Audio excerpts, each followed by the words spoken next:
we're going to put together some lower torso parts. So we got this crossbar here. Had the bar itself made, but I didn't have it tapped. So I went ahead and tapped these. 8/32 on these taps. So got all that done. Laser cut on this. Had to do the countersink though, so took care of that. And then these also laser cut. I had to do the countersink on that. Also sanded these parts up a little bit, make them a little more smoother. Laser cut tends to be a little rough on the edges. So I'm going to put these together now. Nothing special, but thought I would do a little bit of a video on it. So let's get started.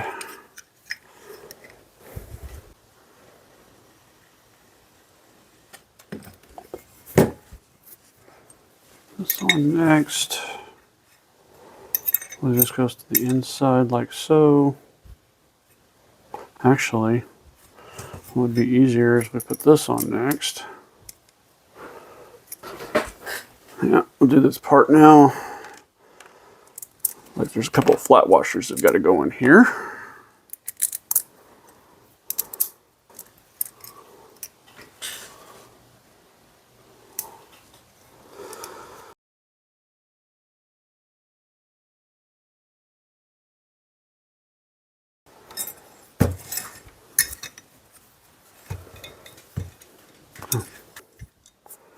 Wow, look at that.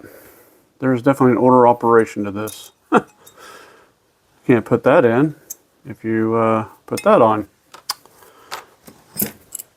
So there you go. For those that haven't done this part yet, make sure that you put the bracket on first.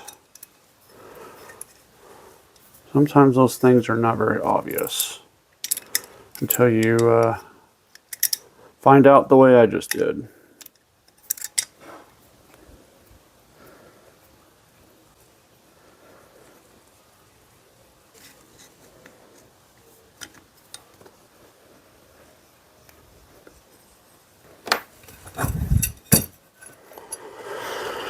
And finally, this other arm.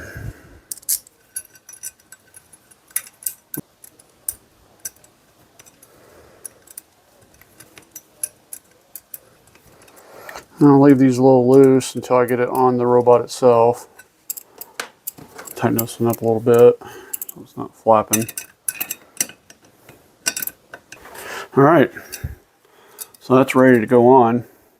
Now on mine, I didn't do the little countersinks on these for the bearings on either of these. So when I put these on, I'm going to be using a spacer since the bearing won't be the same width or won't fill this void like it should. It should work fine the way I'm going to do it. It's just a little less expensive way of doing it because I don't have the ability to make those countersinks. I don't have a mill, and I didn't want to order these milled because they would have been a lot more expensive than laser cut. So that's how I'm doing it. Not necessarily how others will do it, but that's how I've chosen to do it.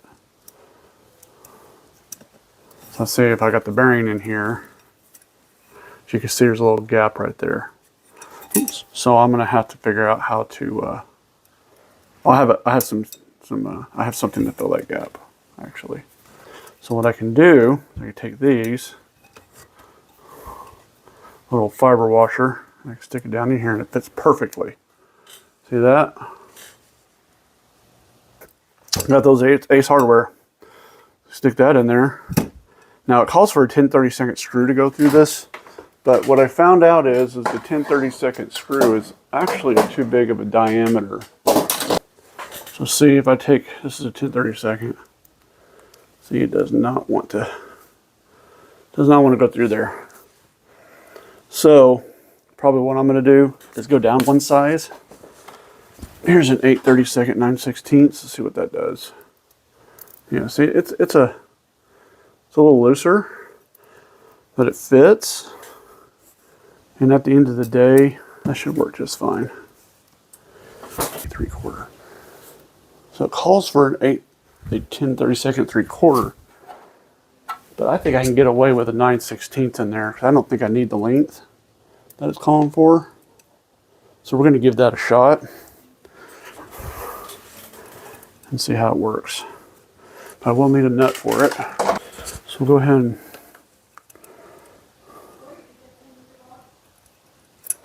and do this so this stuff doesn't get away from me. I have it all together. Sometimes on this project you have to improvise when things are not lining right up. As long as you're not compromising the integrity of the build, you know, from a strength perspective, making sure it's all going to hold together, it should be fine. All right, so that's ready to mount onto the robot.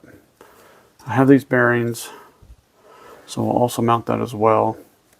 So let's do it. This piece basically goes in like so.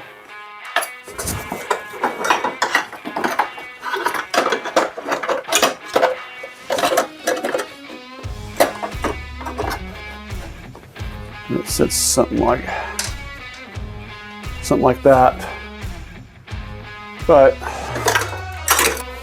I just realized in order to put there's a bolt that goes through here. So in order to do that, this guy right here, I've got a cam in my way. Looks like this hole's actually a little undersized too. Yeah, just slightly. So what I'm going to have to do is these side plates right here, I'm going to have to take those out. Which is, it's only 6 screws, so not the end of the world, but if you're putting this together and you're going to have the tip toe, you definitely want to put this screw in before you put it all together.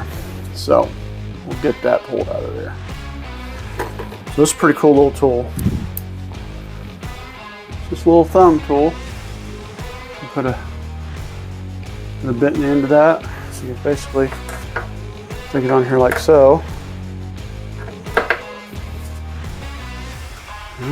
See, just kind of low clearance areas. Works really well, especially if you don't have a lot of torque on something.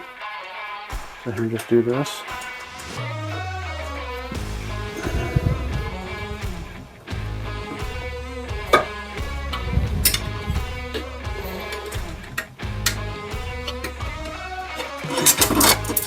Got that side off. So this is what I was trying to get off. This plate here, the way it's supposed to work is this goes on the outside like this. There's a bearing that goes on there and then a screw. One on that side, on the G plates, I believe. So we'll get this one off. Got one more to get off. There's the other one. Okay. There's the other one. So here's how it's going to look with it on here. This G plate and then the bottom of this piece here. And what I've done is you know, since I don't have the inset, I got the bearing sitting here on the top, but I've got some spacers in here, and I'll show you that now. So what I'm going to do is basically going to put that like that, and then I've got these 2 spacers that I picked up from Ace Hardware. Yeah, I could probably print some, but I don't have anything drawn out or anything. I got these little spacers here and stick down in there like that. Now these do sit a tad high. But you know what, I got to thinking that's actually not a bad thing, because if you look here on this, yeah, see how it's got a little bit of gap there? Well, these plates are not going to rub now. See?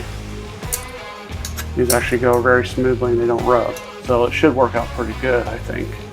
So, and then it's going to be a little tricky putting this in there, but I've got to put this in there before I can put the other side on. Otherwise I can't get it underneath the this guy. So here's how we're going to do it. I'm going to tilt this all the way back like this, slip this under. Once again, do this before you get to this point of the build. Makes life a lot easier if you do. But anyway, this will see how this will slip. Just, this will slip under here just like this. Just like that. See? Slips right into place. So what I'm gonna do is I'm gonna flip this back around a little bit so where I can get to this side, right here. I'm gonna put this together.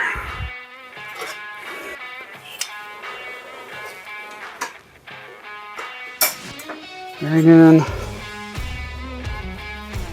Spacers here.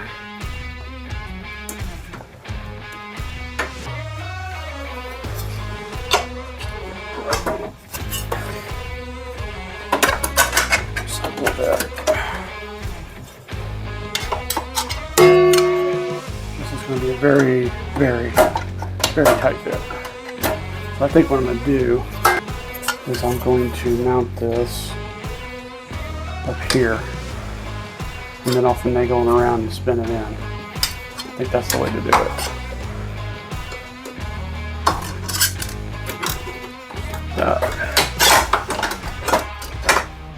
Put the nut.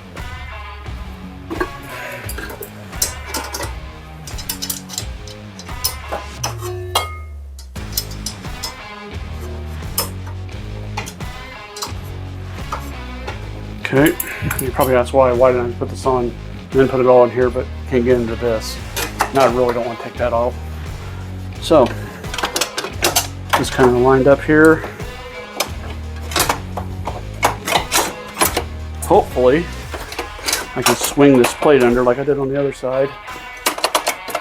Yeah, I should be able to. It's going to take a little bit of finesse, but it should be possible. How to not build your J5 robot. Brought to you by me.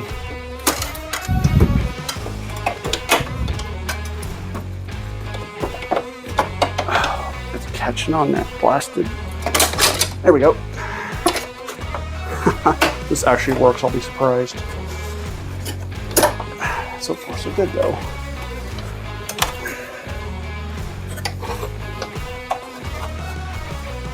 Come on, turn around. You're almost there. Look at that. Got it. Whew. That was exhausting. Got it in though. All right.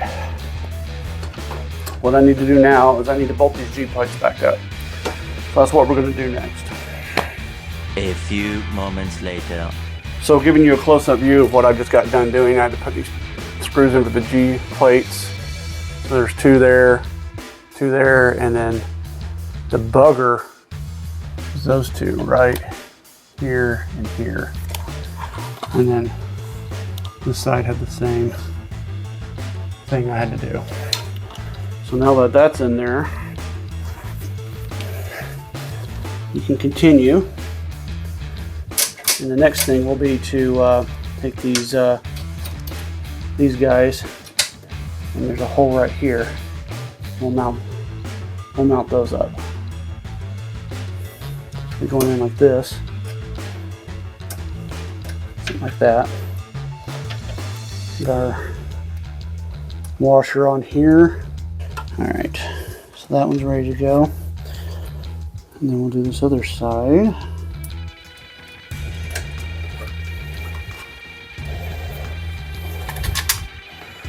I get both of these to where that's gonna be a real pain. Probably would have been easier just to do one of these at a time, but I didn't want to have to bolt it onto this guy after that was in.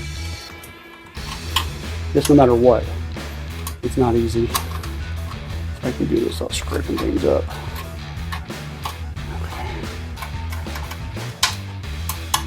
Almost got it here. It's gonna move this forward. Here we go. Come on, come on, come on, come on, come on. Get in there. There we go. Okay. That one's in. That one's in. Gotta get my hand in here, which my hands are not very small to begin with. All right, that one's on. Why can't I not get my hand down here? But on the other side. Okay.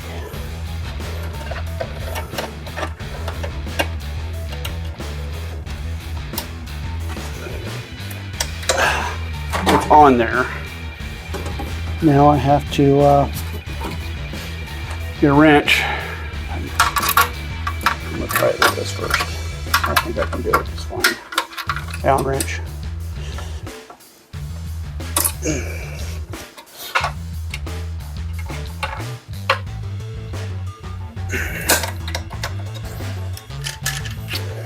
Look at that.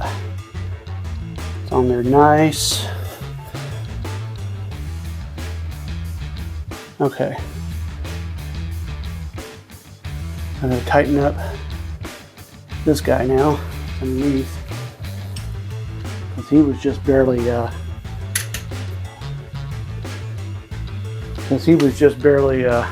tightened. I'll put it in here. So I got to tighten him up now.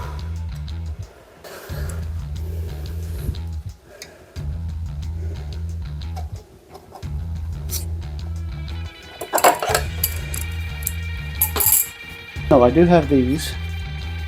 These are the rods. Zoom out here.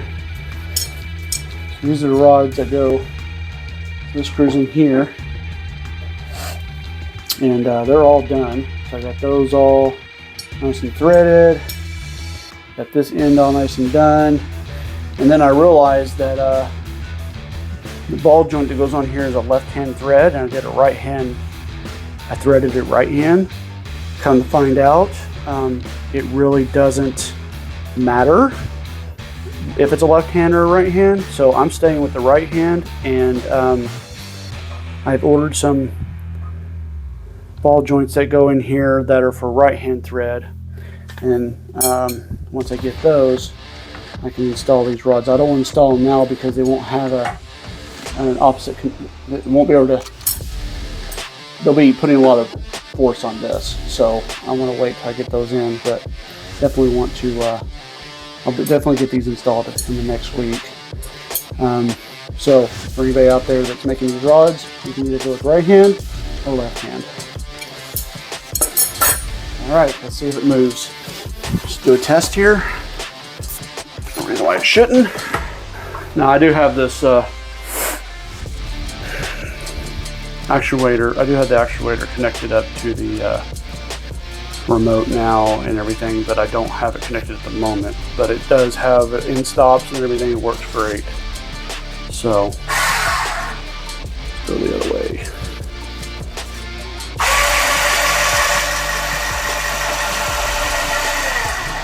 Yeah, works great. Okay, awesome. Definitely helps with this. Hold that pretty stable. Okay, to be continued.